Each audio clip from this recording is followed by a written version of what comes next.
Ho an'ireo rehetra izay nahalala sy niara-dia tamin'ny Erika Razafera eto amin'ny tontolon'ny fanamorina fiarakodia izay moa dia samy milaza avokoa fa dia olona lafatra izy raha izay sehatra izay anisan'ireo niara-dia tamin'ireo ary mijoro vavolombelona amin'izany mpanamory fantatritsika ihany koa laza nandrian'ny fidimanana i Joude Ranarivelo izany ary i Gérard Louvel. Erika niantso voalohany tamin'izany nanomboka ny compétition hoe andao lahy etoana 100%. Iny zany tsy maintsy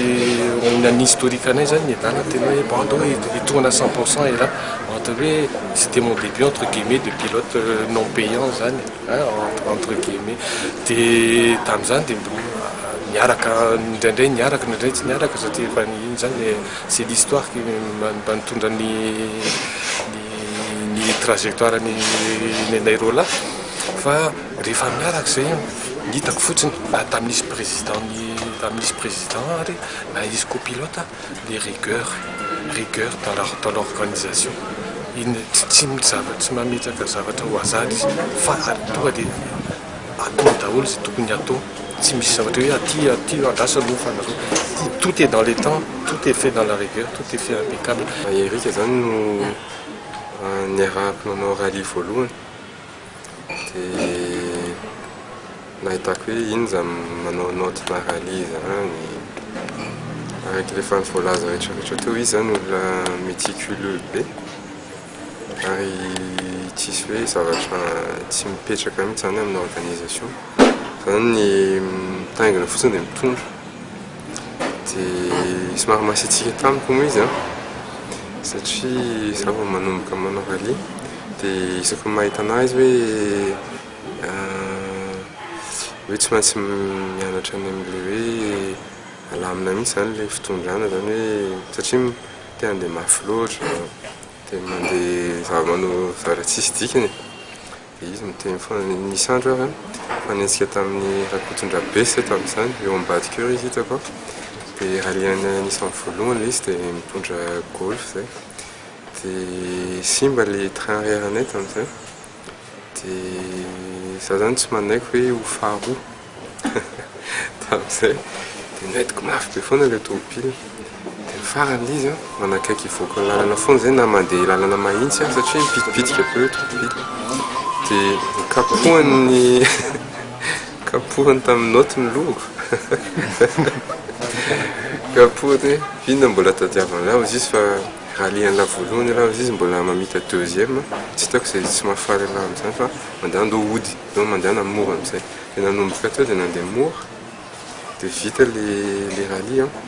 dia avy eo za tsy maintsy nandeha tany andafy nianatra dia averina dia izy no nanorana hoe i naina tompoko la Rivoire zany izy ozy izy ataovy copilote fa tamin'izany manko